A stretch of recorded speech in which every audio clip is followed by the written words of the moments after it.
안녕하세요. 아침의 광장 손지민입니다. 국내 강박 환자가 크게 증가한 가운데 모으고 버리지 못하는 저장 강박 가구도 늘고 있습니다. 지역에서는 취약계층의 청소와 상담을 지원하고 있지만 어렵게 청소를 한 후에도 다시 되돌아가는 경우가 많다고 합니다. 아침의 광장 코너 개편으로 화요일에는 인터뷰 준비하고 있는데요. 정서적 난치병으로 불리는 저장 강박에 대한 전문가의 도움말 들어보겠습니다. 현장 리포트에서는 지난 주말부터 다시 문을 연 칠성시장 야시장 찾아봅니다. 4월 9일 화요일 아침의 광장, 오늘도 시사 비타민 알차게 챙겨드립니다. 이 시각 교통 상황과 날씨 알아보죠. 소율 리포터. 네, 먼저 사고 소식 있는데요. 반월당 내거리에서 삼동 내거리 방향 봉산 6거리 직전 3, 4차로에 승용차 추돌 사고 발생했습니다. 연암로 대산초등학교 못 간 지점에서 연암 내거리 방향으로 정체되고요. 공항로 공항교에서 입성 내거리 방향 신호 한두 번 받고 지납니다. 신천동로 무태교 방향은 신천교에서 침상교 구간 서행하고 달서대로 문화대 삼거리에서 신당 내거리 방향 신호 주기에 따라 밀림과 풀림 반복합니다. 중앙대로 대구역 내거리에서 동침산 내거리 방향은 신호 2번에 이동하고 국채보상로 위는 서대구 공단 내거리에서 무열대 내거리까지 긴 구간 서행 흐름 보입니다. 진천로 진천역 내거리에서 진천 남내거리까지 800m 정도 거리 통과하는데 4분 소요됩니다. 오늘은 가끔 구름 많겠고 대구 경북 대부분 지역에 대기 건조하겠습니다. 경북 북부 동해안에는 강풍특보 발효 중이고요. 그 밖의 지역에도 바람 강하게 불어서 화재 예방에 유의하셔야겠습니다. 아침 최저 기온은 대구 10도, 김천 7도로 출발했고요. 낮 최고 기온은 12에서 19도로 어제보다 7도가량 기온 떨어졌습니다. 보온에 유의하시고요. 미세먼지 농도는 보통 수준입니다. 대구의 현재 기온 12.7도, 습도 42%입니다. 지금까지 서율이었습니다.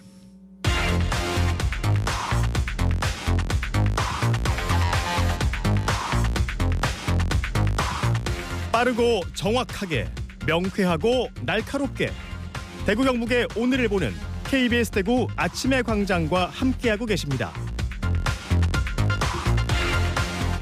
네, 대구 경북의 조간 브리핑으로 이어가죠. 오늘 아침 뉴스 매일신문 김윤기 기자 나오셨습니다. 안녕하세요. 예, 안녕하세요. 네, 첫 소식 볼까요? 예, 대구 경북 신공항 건설과 후적지 개발 사업에 모두 47개 민간 건설사가 참여 의사를 밝혔습니다. 특수 목적법인 구성 작업이 구분응선을 넘었다는 평가가 나옵니다. 대구시가 지난주까지 사업 참여 의향서를 접수한 결과 상위 20위권 이내의 10개 회사를 비롯해서 모두 47개 건설사가 도전장을 내밀었습니다. 정장수 대구시 경제부시장은 어제 브리핑에서 건설사들이 뜨거운 관심과 참여는 TK 신공항 사업에 대한 사업성이 객관적으로 증명된 결과라면서 그동안 시가 사업성을 보강하고 리스크를 해소하고자 추진해왔던 일련의 정책들이 시장에서 효과적으로 작동했다고 자평했습니다. 네, SPC 구성에 대해서 다소 염려하는 길가 있었는데 좋은 결과가 나왔습니다. 예, 대구시는 다만 이들 47개 건설사 리스트에 대해서는 비공개를 원칙으로 하면서 향후 의향서 제출 기업에 대해 후속 절차에 행정력을 집중하기로 했습니다. 오는 6월까지는 특수목적법인 구성을 마무리하고 9월에는 법인 등기까지 완료하는 걸 목표로 하고 있는데요. 아직까지 의향서를 제출하지 않은 기업이 향후 컨소시엄 구성에 협의를 해서 먼저 의향서를 제출한 기업과의 컨소시엄에도 들어올 수 있기 때문에 아직도 문은 당연히 열려 있다고도 덧붙였습니다. 네, 그리고 후속 절차에 행정력을 집중한다고 했는데 남은 과제들은 또 뭐가 있을까요? 예, 대구시는 지난달 한국토지주택공사를 비롯해서 5대 공공기관에 이어서 국책은행인 산업은행 등 8대 금융기관과의 업무 협약을 잇따라 체결한 바가 있고요. 특수목적법인 공공부문 구성은 사실상 마무리된 상태인데 네. 이제는 종전부지 개발 사업과 관련한 전략적 투자자를 많이 유치해야 한다는 분석이 나옵니다. 또 대구시가 맡은 군공항과 국토부가 맡은 민간공항 통합건설 방안에 대해서 국토부가 어떤 결론을 내릴지도 관건입니다. 종전부지 개발을 위한 투자 유치나 신공항 건설 방안 모두 쉽지 않은 과제인데요. 하나하나 잘 풀어가야겠습니다. 다음 소식으로 넘어가죠. 예, 의대 정원 증원에 반발해 학생들이 강의실을 떠나면서 현재 휴강 중인 의대마다 속속 수업을 재개할 걸로 보이는데요. 어제 개강한 경북대 의대 소식입니다. 앞서 수업을 거부한 경북대 의대생이 전체 660명 중 508명으로 아직까지 수업 정상화를 얘기하기 조심스러운 수준으로 보인다는 설명입니다. 경북대 측에 따르면 우선 본과 1학년에서 2학년 또 예과 2학년은 오늘부터 2에서 3주 동안 비대면 수업을 진행하고 본과 3에서 4학년은 15일부터 대면 실습에 들어간다는 설명인데요. 수업은 코로나19 팬데믹 당시와 같이 비대면으로 진행되고 있습니다. 교수가 강의 동영상을 찍어서 자료를 올리면 학생들이 이 자료를 내려받아서 수강하는 형태여서 실질적인 수강률은 확인되지 않고 있습니다. 네, 학교 차원에서 수업에 복귀를 설득하고 있다고 어제 전해주셨는데 의대생들의 기류는 어떻게 감지되고 있나요? 홍원하 경북대 총장은 의대 교수들이 공식적으로 사직서를 내지 않아서 수업에 지장이 없고 의대 학장과 부학장들이 그동안 여러 차례 학생들을 만나서 설득을 해왔다고 설명합니다. 현재 학생이 60에서 70%가 수업 참여 의사가 있는 걸로 파악되고 있는 만큼 경북대 의대는 앞으로 차질 없이 학사 일정이 진행될 거라고 얘기하고 있습니다. 반대로 일부 의대 교수들은 학사 일정이 정상 궤도에 오르기 어려울 거란 전망도 내놓고 있는데요. 앞서 수업을 거부한 500여 명의 학생들이 돌아올 만한 환경이 조성됐다고 보기 어렵다는 지적입니다. 심지어는 증원과 관련해 현재 국면이 계속되면 2학기 학사 일정까지 제대로 진행될지 미지수라는 얘기도 나옵니다. 네, 우려가 실제로 이루어지진 않았으면 좋겠습니다. 다음 소식으로 넘어갈까요? 대구 중구 북성로 공구골목 주변에 대단지 아파트가 입주를 시작하면서 이면도로 불법 주정차를 두고 입주민과 상가 사이에 마찰이 빚어지고 있습니다. 중구청과 북성 공구상가 번영회에 따르면 대구역 내거리 이면도로에서 종로초등학교 주변까지 이어지는 약 400m 구간에서 지난 2월 중순부터 현재까지 접수된 주정차 위반 과태료 부과 건수가 300건이 넘습니다. 상인들은 상하차는 물론이고 고객 응대까지 지장을 빚고 있다고 하는데요. 최근 한 달 보름 동안 이렇게 납부한 주차 위반 과태료만 합쳐서 1,000만 원이 넘는다고 합니다. 왕복 2차로에 불과한 이곳 도로에는 중량물을 취급하는 공구나 타일 개통 상가가 밀집해 있고요. 상인들은 그동안 중구청과 협의해서 최대 40분까지 인도에 주차하는 게 가능했는데 통행량이 늘면서 이 합의가 더 이상 실효성을 갖기 어려워진 겁니다. 네, 아파트 입주민들이 통행에 불편을 느끼는 게 큰가 봐요. 아파트 주민들은 앞서 구청과 상인들이 맺은 합의는 위법하다면서 인정할 수 없다는 입장입니다. 상인들이 생업만큼이나 주민들이 안전 역시 고려돼야 한다는 입장인데요. 이 아파트 입주자 대표회의 구성이 다음 달쯤 이루어질 예정인데 중구청은 조만간 상인회와 입주자 대표회의가 모이는 자리를 만들고 중재안을 이끌어내겠다는 방침입니다. 네, 오늘 소식 여기까지 듣죠. 매일신문 김용기 기자였습니다. 고맙습니다. 감사합니다.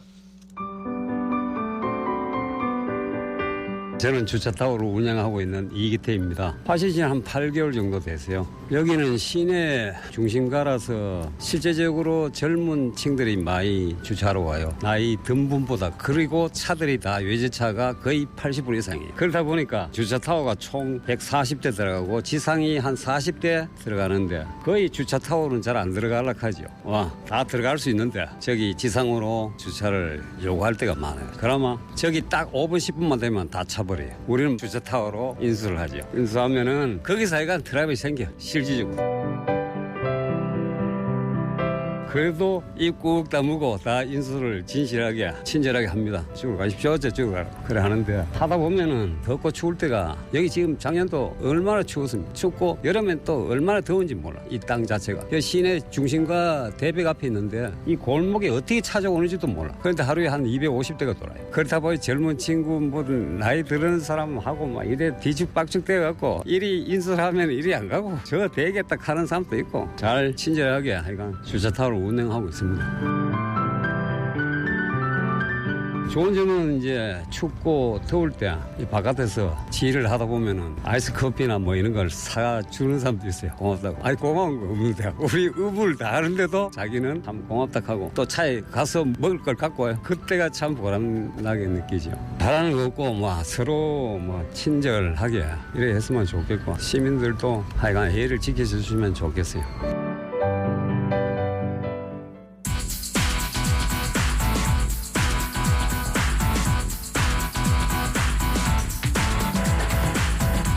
우리 사회 곳곳에서 활동하는 사람들의 다양한 삶의 모습과 그들이 전하고 싶은 이야기를 듣는 인터뷰. 이번 주부터 화요일에 함께합니다. 자, 최근 수성구, 남구, 달서구 등 여러 구군에서 저장 강박이 있어서 방치된 쓰레기집을 청소하는 사례가 늘고 있습니다. 지자체와 민간의 도움으로 집을 치우는데 여러 복합적인 지원이 필요하다고 하는데요. 대구 가톨릭대학교 심리학과 박은영 교수와 이야기 나눠보도록 하겠습니다. 교수님 안녕하세요. 네, 안녕하세요. 네. 자, 일단 저장 강박이라는 게 정확히 무엇이고 또 이런 강박 장애를 겪는 이유는 무엇인지부터 좀 짚어주시죠. 네, 저장 강박은 언젠가 필요할 수도 있다는 생각에 버려야 하는 물건들을 버리지 못하고 또 효용 가치가 단 물건들을 가지고 들어오기도 하면서 집안 곳곳에 짠더미처럼 물건을 쌓아두는 장애입니다. 그래서 불필요한 물건을 버리지 못하고 보관하는 강박 장애와 또 필요하지 않은 물건을 수집해서 집 안으로 가지고 오는 강박적 수집으로 이러한 문제 행동을 구분할 수 있습니다. 네, 강박적 저장과 강박적 수집으로 나뉜다.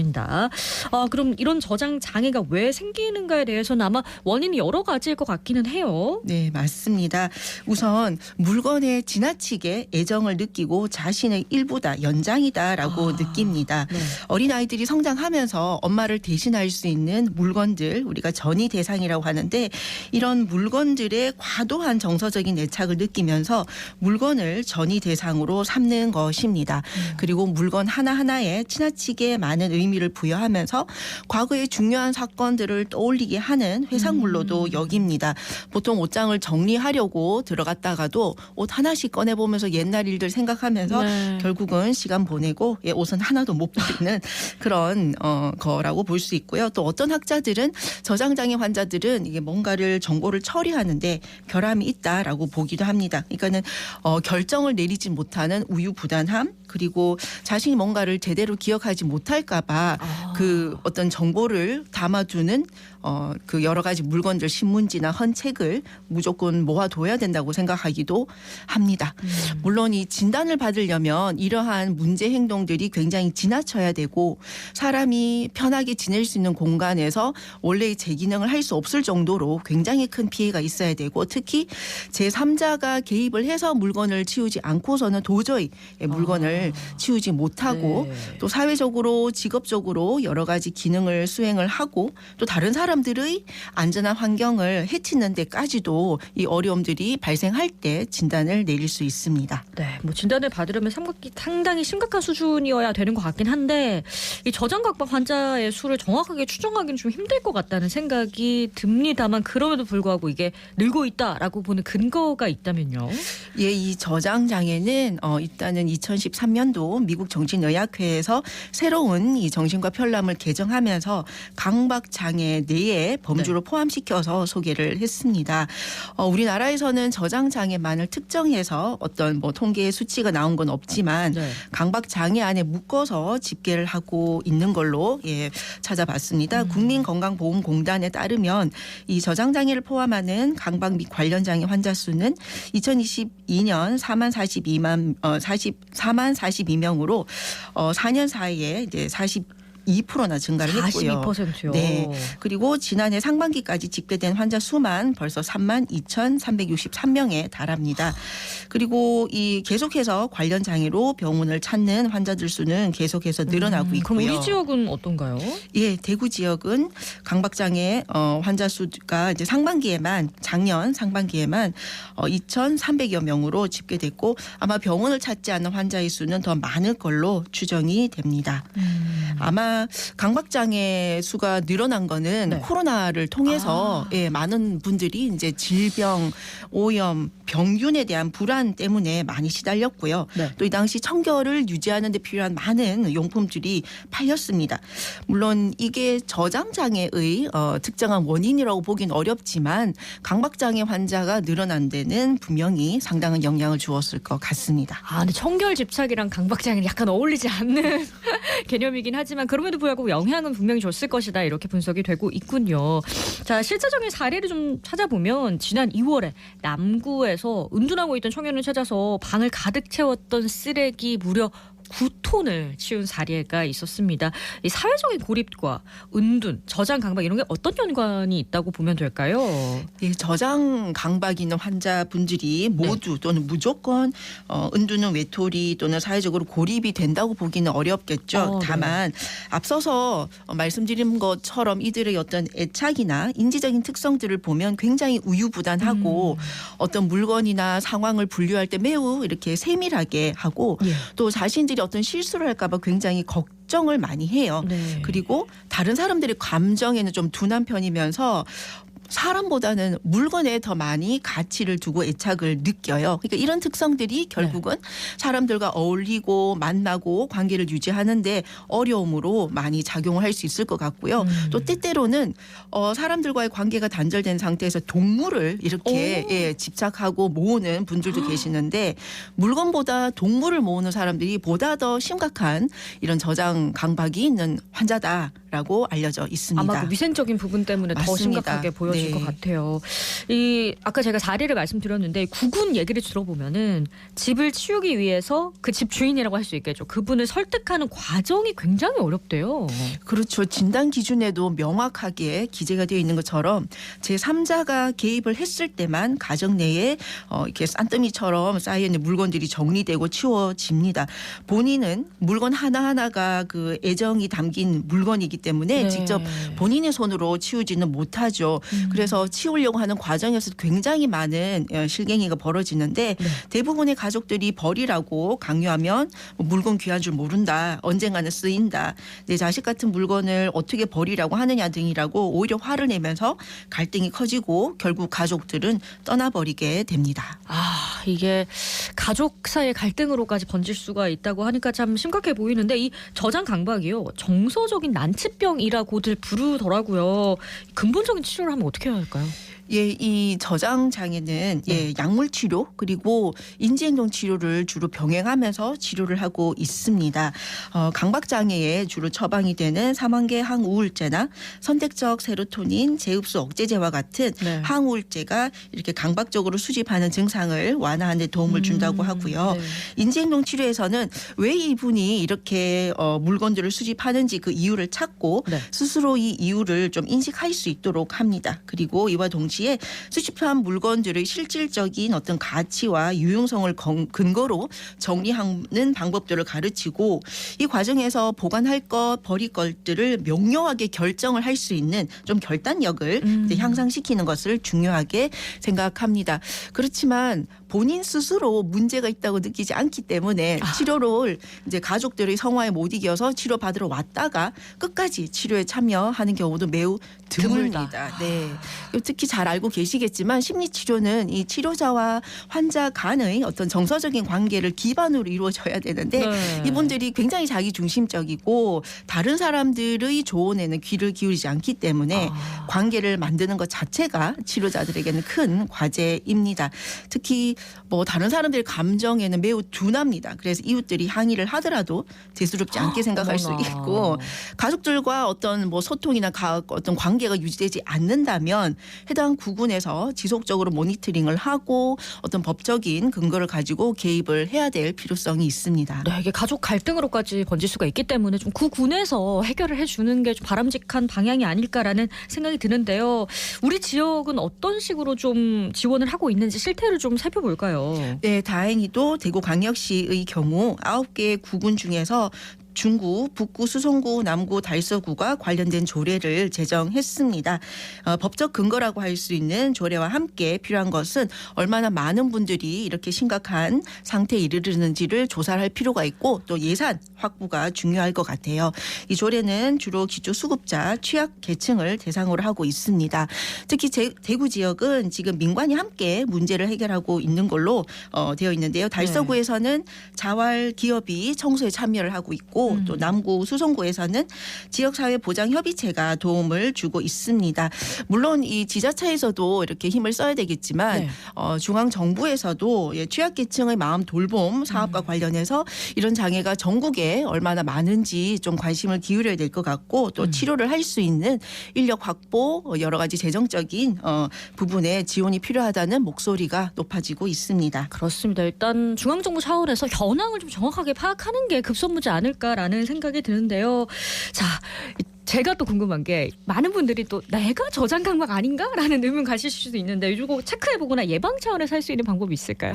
네, 평소에 물건을 아주 사소한 물건도 잘 못 버리고 모아두는 성향이 있는지 그리고 모아둔 물건들 때문에 집안이 어지럽혀져 있어서 좀 편하게 쉬거나 아니면 가족들을 이게 불편하게 한 적은 없는지 좀 돌아보실 필요가 있을 것 같고요. 예방하려면 어떻게 해야 될까요? 예방하려면 필요한 물건인지 아닌지를 명확하게 구분하고 버릴 수 있는 기준을 좀 마련해 두는 거 뭐 이런 것들이 중요할 것 같습니다. 그렇습니다. 이 저장 강박 가구가 길게 방치되지 않도록 많은 분들의 관심 필요할 것 같습니다. 지금까지 대구가톨릭대학교 심리학과 박은영 교수와 함께했습니다. 고맙습니다. 감사합니다.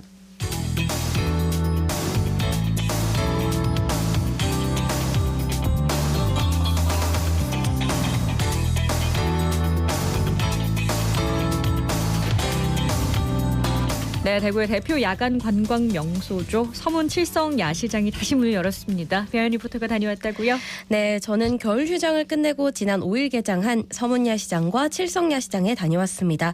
개장하자마자 야시장에는 먹거리와 공연을 즐기기 위해 방문한 시민들로 북적였는데요.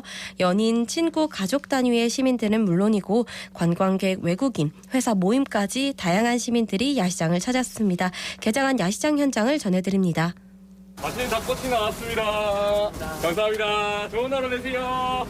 나왔던 거 바로 드릴게요. 달콤한 거 하나 맞지 않습니까? 네.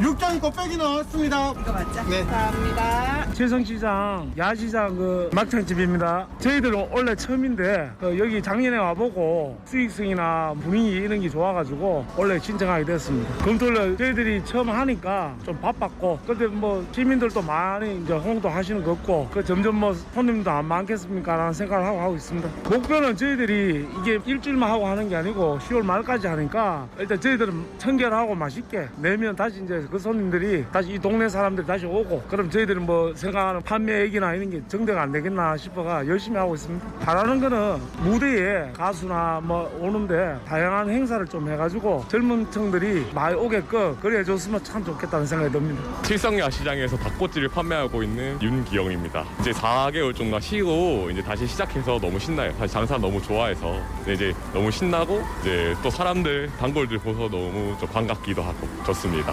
금토일 동안 생각보다 많은 분들이 오셔갖고 너무 좋아서 이제 단골분들이 다시 재방문해 주시는 게 너무 제 기분이 좋더라고요. 그래서 너무 신났습니다. 다시 장사한다고 생각해서 올해 목표는 돈 많이 벌기를 목표로 잡고 열심히 하고 있고 피보다 진하게 살자라고 이제 요즘 살고 있습니다. 많이 사랑해 주시고 다음에 많이 놀러 오세요. 네, 이 서문시장 칠성 야시장을 가면 먹거리만 있는 게 아니라 다양한 행사 또 즐길 거리가 있어서 더욱 즐거운 시간을 보낼 수 있잖아요. 맞습니다. 개장 첫 주 두 야시장에는 다양한 볼거리와 즐길거리가 준비되었는데요. 서문야시장은 젊은 층이 즐겨 듣는 인기곡으로 밴드 공연을 볼 수 있었고요. 칠성야시장에서는 가족 단위로 즐길 수 있는 캐리커처 체험과 뮤지컬 음악 공연, 밴드 공연 등이 열렸습니다. 다채로워진 시장에 시민들이 모두 즐거워하는 모습이었는데요. 야시장에 방문한 시민들을 만나봤습니다. 저는 대구 사는 대학교 재학 중인 김주형이라고요. 오늘 그냥 여자친구랑 친구들이랑 이게 밤 날씨도 좋고 그래가지고 바람 쐴 겸 친구들이랑 맛있는 거 먹으러 왔어요. 가성비도 좋고 맛있는 것 같아요. 조금 더 먹을 게 더 많았으면 좋겠어요. 5살 아기 키우고 있는 하윤맘입니다. 저희가 원대역 앞에 살고 있는데 거기 현수막이 있어서 남편이 이제 현수막 보고 오자고 해서 오게 되었습니다. 여기 앉을 공간이 있어서 아기랑 편하게 먹었던 것 같고요. 화장실도 있어서 되게 편하게 먹었던 것 같습니다. 저는 솔직히 여기를 처음 와봤는데 서문야시장을 갔을 때 규모를 생각해보다가 여기 오니까 좀 소규모라서 놀랬기는 한데 그래도 메뉴를 야채를 한 3-4개 정도 시켰는데 그래도 맛있게 먹었습니다. 오늘 친구들끼리 오랜만에 모임하다가 시간이 좀 남아가 야시장 한번 가면 어떻겠노 이래서 오게 됐습니다. 분위기도 괜찮고 괜찮았습니다. 오늘 몇 군데 다녀봤는데 막창하고 새우가 좀 우리는 좀 연령대에 좀 맞는 것 같더라고요. 근데 좀 다양한 메뉴가 좀 더 있었으면 하는 바람입니다. 개인적으로.